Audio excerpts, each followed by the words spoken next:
As General Counsel with PCL Construction, Doug Stollery is one of the most experienced construction lawyers in the country.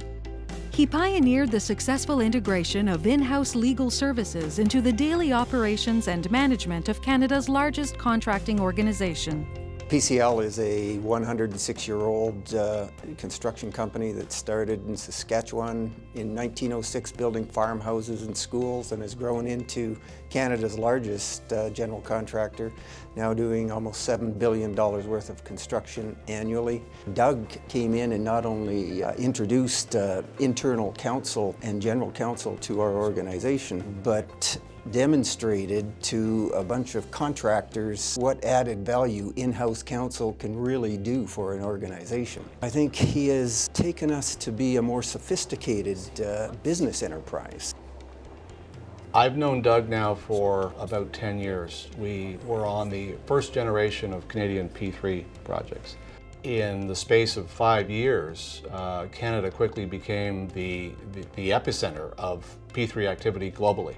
So in late 2011, PCL was awarded the $1 billion plus hospital project in Melbourne, Australia. The advantage that Doug brought to that particular transaction was we have had the luxury of being involved in $1 billion P3 hospital projects before. There were a list of 250 outstanding issues, and Doug and a colleague went down and in the space of a week was able to knock those issues down so that we achieved resolution of all of them and we were able to sign. Doug Stollery received his law degree from the University of Alberta in 1976, clerked at the Supreme Court of Canada, and then achieved a Master of Laws degree at Harvard. He spent almost 30 years in private practice with Edmonton firm Reynolds, Murth, Richards and Farmer. Much of that time was spent working on files for PCL. Yeah, I think Doug, in pioneering the role of an in-house counsel with construction firms, was really a continuation of the work he was doing already for PCL at the firm. He was offering advice to them on a regular basis, pretty much the same as in-house counsel would, and I think at some point it became apparent that it would be a very good fit and very advantageous for PCL to have Doug there on a full-time basis. He has real ability to cause others who work for him to up their game. He's just that kind of guy. He's got a very strong intellect, a real good ability nonetheless to bring the theoretical in with the practical and the strategic. And he's also got a real ability to look at problems in a novel way. Doug's work outside construction makes him one of the most noteworthy in-house lawyers in Canada. Doug helped argue on a pro bono basis one of the most important charter cases ever brought before the Supreme Court of Canada. The Vreend case began because Delwyn Vreend, an instructor at King's College, which was a Christian college, was fired by his employer when they determined he was gay.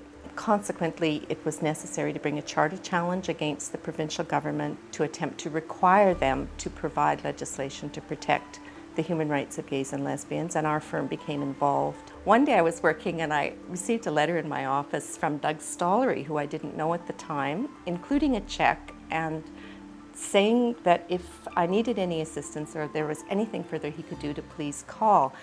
And I was thrilled by this prospect. And I'm not sure that Doug had ever been in a courtroom before we got to the Supreme Court of Canada, but when we got there, it was as smooth as silk. He was so articulate and so eloquent, and above all of that, passionate. And in addition to that, of course, it was wonderful to have a member of the gay community as co-counsel in the case. It gave us a kind of credibility.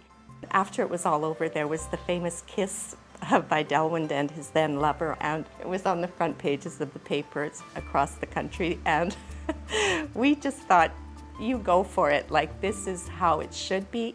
Doug is highly regarded as a philanthropist and avid volunteer.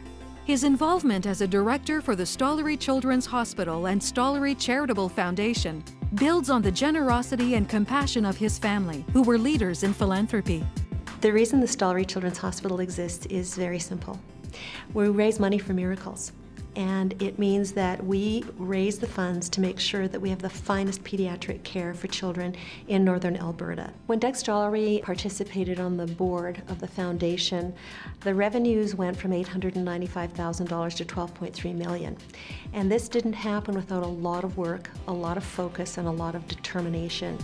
When PCL was invited to join the G20 Infrastructure Panel, he participated enthusiastically.